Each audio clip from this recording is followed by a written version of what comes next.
Zombie Apocalypse.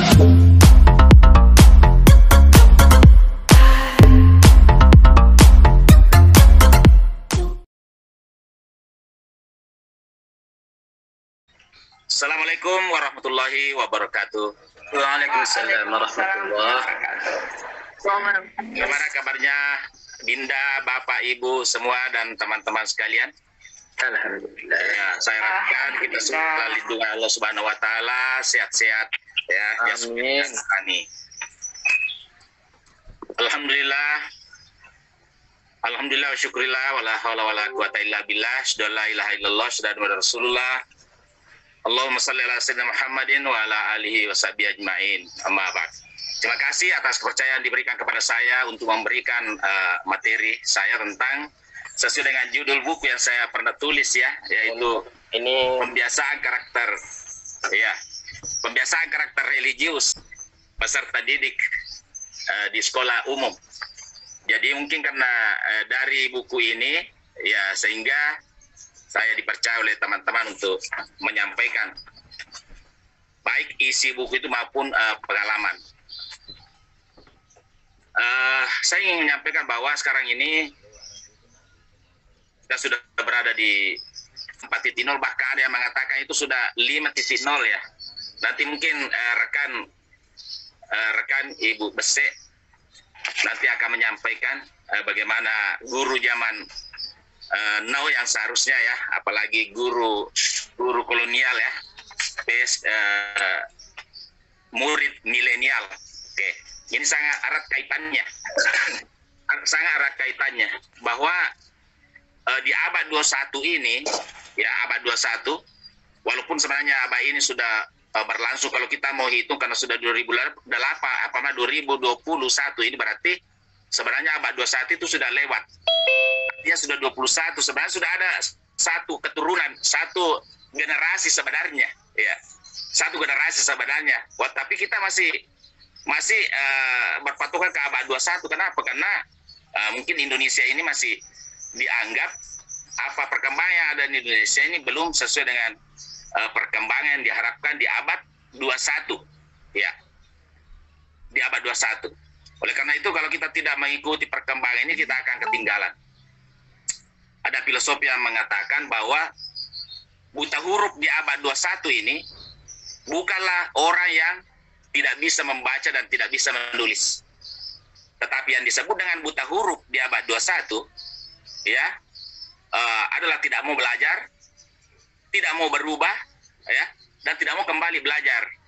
Itulah buta huruf di abad 21. Kalau dulu buta huruf tidak bisa membaca dan tidak menulis. Oleh karena itu kita harus selalu memperbarui apa yang kita miliki, pemahaman kita. Tetapi satu yang tidak boleh berubah adalah karakter. Ya. Jadi di abad 21 ini ada 4 kompetensi yang harus kita miliki, yang harus dimiliki oleh generasi kita ini. Kompetensi kita itu dianggap bahwa di Indonesia itu masih sangat lemah, yaitu kompetensi komunikatif, communication ya, 4C itu.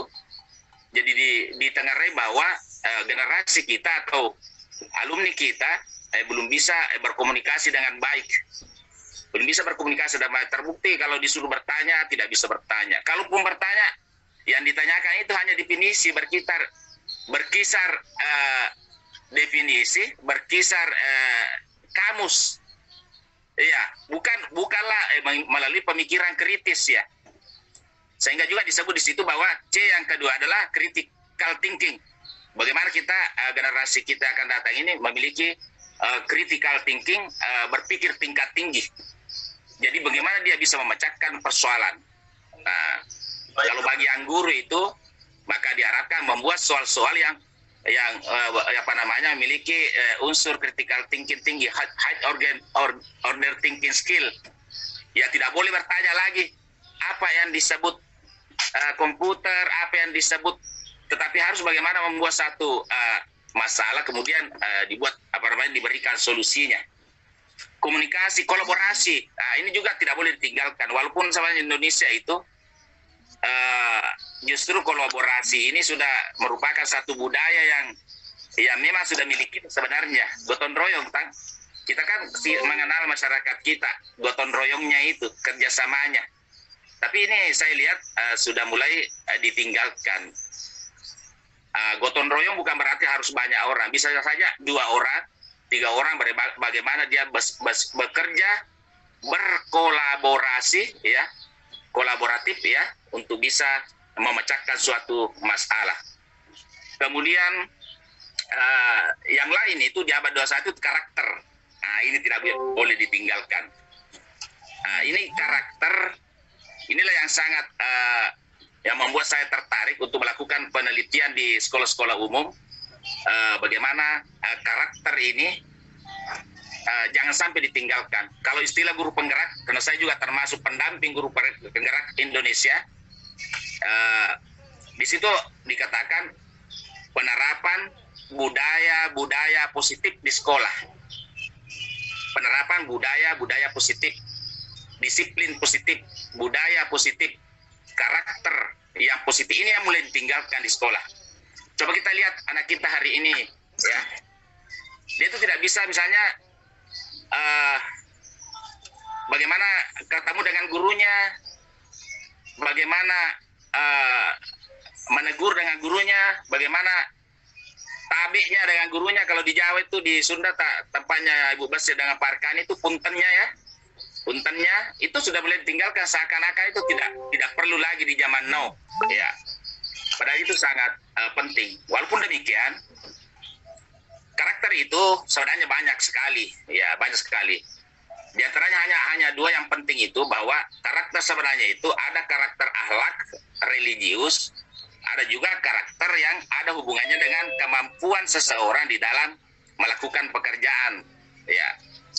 Ya, jadi kalau karakter akhlak itu, karakter religius yang ada di sekolah itu adalah pembiasaan yang memang harus dimiliki oleh seseorang itu, ya, dalam rangka untuk eksis, ya, di masa yang akan datang. Karena misalnya bagaimana kemandiriannya, ya, bagaimana gotong royongnya, bagaimana integritasnya, kejujurannya, ya, kejujuran. Ya, ini yang sangat penting ini. Kenapa? Karena kejujuran mengarah kepada kepercayaan. Ada yang mengatakan bahwa the character is not for sale in the world is character. Ya, the only one not for sale in the world is character. Satu yang tidak bisa dibeli di dunia ini adalah karakter. Ya, adalah karakter, tidak bisa dibeli, tetapi itu harus ditanamkan dari awal. Apabila kehilangan harta benda, kita masih bisa mencari kalau masih bisa dipercaya. Hilang kesehatan, masih setengah hidup ini hilang. Karena kalau masih dipercaya, masih ada karakter, masih ada kejujuran, maka orang lain masih bisa mempercayai kita walaupun dalam keadaan misalnya kesehatan terganggu. Tetapi sekaligus saya mengatakan jangan juga kalau bisa kesehatan juga harus bagus. Termasuk sekarang ini bagaimana kesehatan kita tetap terjaga dengan baik. Kemudian kalau karakter, ya, sudah hilang, ya, if the character is lost, nothing, everything is lost, ya. Kalau sudah karakter hilang, sudah kepercayaan yang hilang, maka tidak ada lagi arti hidup ini. Ya, itulah maka karakter ini sangat penting dimulai dari sekolah. Oleh karena itu, karakter religius ini yang saya teliti dalam buku ini, terutama di dalam membiasakan anak-anak kita, pertama kaum muslimin, bagaimana dia di dalam satu hari itu bisa membaca Al-Quran, atau dalam satu minggu itu. Dulu disebut dengan literasi Al-Quran. Tetapi saya belum setuju dengan literasi karena apa yang dilakukan selama ini masih pada membiasakan, ya. Artinya orang yang selalu mengaji, membaca Al-Quran itu berarti karakternya dibiasakan untuk religiusnya. Jadi belum mengarah kepada literasi. Tetapi sebenarnya tentu nanti akan ke sana, ya. Jadi kedepannya ini bukan hanya membiasakan untuk membaca tentu juga memerlukan kajian. Artinya lebih lanjut bagaimana mengkaji ini di Sulawesi Selatan. Alhamdulillah di Sulawesi Selatan itu dan menjadi primadona program gubernur dan serta wakil gubernur dan yang naik sekarang ini sangat menekankan adanya literasi Al-Quran. Ini harus betul-betul kita tindak lanjuti dan kita menjadikan satu patokan. Literasi Al-Quran wajib dilakukan di sekolah umum. Jadi SMA, SMK itu cuma dalam programnya itu bermacam-macam, ya. Dalam programnya bermacam-macam. Jadi ada yang misalnya setiap hari Jumat 15 menit. Ada yang misalnya hari lain, ya, mencari hari lain. Ada yang waktu istirahat dilakukan. Ada yang melakukan di masjid. Ada yang melakukan di halaman-halaman sekolah. Ya, jadi kita bisa melihat bagaimana anak kita setelah apel semua duduk berkumpul dan membuka Al-Quran dan semuanya mengaji di situ. Jadi ini tujuannya dalam rangka pembiasaan karakter religius. Karena mengaji saja sudah dapat pahala kan? Ya, mengaji saja sudah dapat pahala. Jadi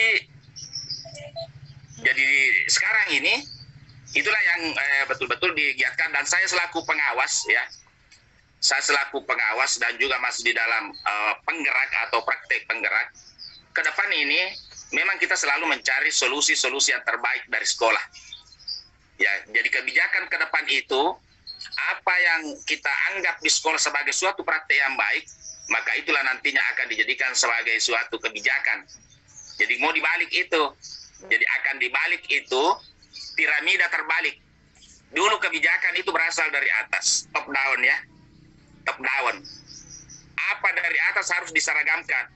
Ujian negara harus sekarang ditiadakan. Nah, sekarang kita mau balik. Kebijakan nanti ke depan itu berawal dari praktik-praktik baik yang dilakukan seorang pendidik di sekolah. Kemudian setelah itu menjadi satu komunitas. Dalam satu komunitas itu maka akan diusulkan menjadi suatu kebijakan karena sudah dilihat hasil, ya, karena sudah dilihat keberhasilannya di lapangan. Jadi nanti kalau sudah itu maka akan dijadikan suatu kebijakan sehingga bisa bisa disosialisasikan kepada masyarakat luas atau masyarakat pendidikan yang lainnya. Jadi inilah menurut saya sangat penting saya sampaikan bahwa kalau kita di industri, di perusahaan, di SMK, ya, apa kata industri? Silakan didik anak-anakmu dengan karakter. Nanti kami yang membentuk keterampilannya. Itu kata industri. Artinya begini, betapa sulitnya sekarang ini yang namanya karakter itu. Kenapa? Karena kita sudah lupakan tadi pembudayaan itu, pembudayaan hormat kepada guru, bagaimana tabi dan sebagainya. Jadi itu kata industri. Silakan nanti kami akan bentuk mereka keterampilannya, karakter dalam arti akhlaknya. Nanti silakan Anda yang mendidik di sekolah, di orang tua dan sebagainya. Kami di industri siap membentuk karakter dalam arti kompetensinya, bagaimana disiplinnya, kerja kerasnya, dan sebagainya. Saya kira itu sebagai pengantar dari saya. Nanti kalau memang ada yang kita mau diskusikan, ya, oke. Terima kasih. Saya